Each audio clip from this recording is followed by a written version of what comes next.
I am Bactung, and I will be discussing the things to consider in implementing the curriculum. So, curriculum implementation must be systematically planned at any level. It requires careful consideration of several factors and variables. So, number one, can you read?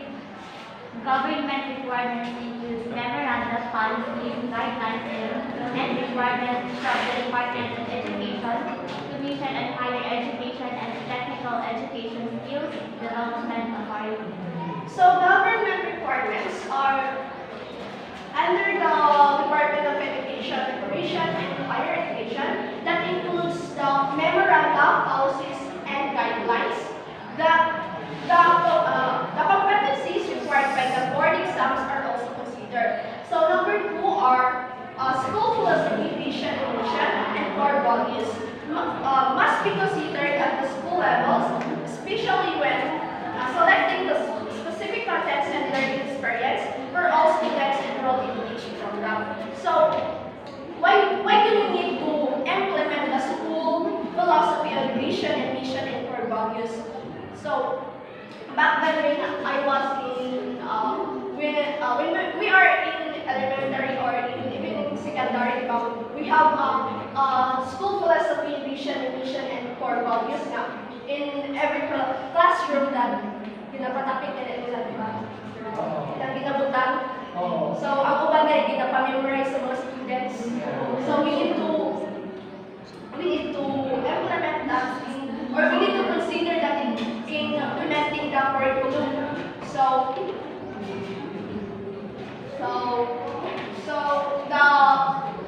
it is in order to protect and promote the right of every Filipino to quality, equitable, culture-based, and complete basic education, where students learn in a child-friendly, gender-sensitive, safe, and motivating environment. Teachers facilitate learning and constantly nurture every learner. So number three are learning environment. And Jane?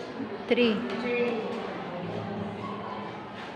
Learning environment. These facilities include laboratories, classrooms, libraries, sports facilities, instructional technologies, and other facilities prescribed by the government for each program. In some schools, colleges, or universities, housing facilities for faculty and students are also provided. So the learning environment are provided by our government, or that example in public schools or in universities, that includes facilities, laboratories, classroom, libraries, sports facilities, instructional technologies, and that provided by our government, that in public or in university and college. So number four.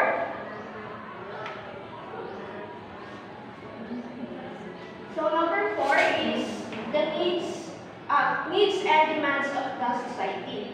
So these are the needs and demands of the society that the curriculum must respond to.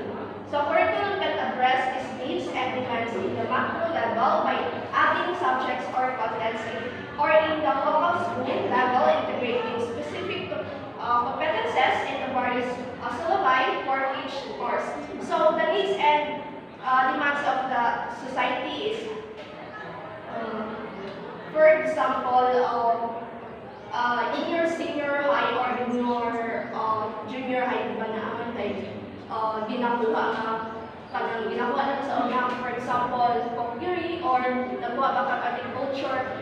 Example, ako sa unang ay nakuha ko agriculture. So that means that in the future, I can apply or I can share my knowledge about what I learned in the school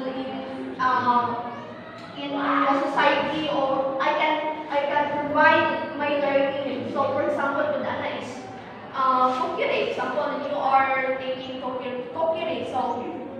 So in the future, magamit mo siya not only in school but also in our society in mga. So that are needs to implement that or include that in our curriculum. So number 4 are needs of the students. So finally, then B. Needs and demands of the society are the student demands of the society that number two. Needs of the student, including interests, are considered when the school develops academic policies and the preparation of course students. So right. So needs of the students. So as a teacher, you need to apply. You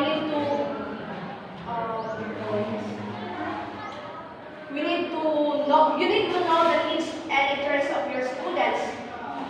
So at least the school, college, or universities should have an idea of the general profile of students regarding their needs and interests when planning and implementing the program.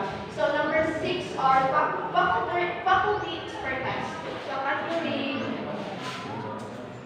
earning number 6. Faculty expertise. The faculty is considered as the most important asset of each school, college, or university. They also play an important role in the implementation of the curriculum.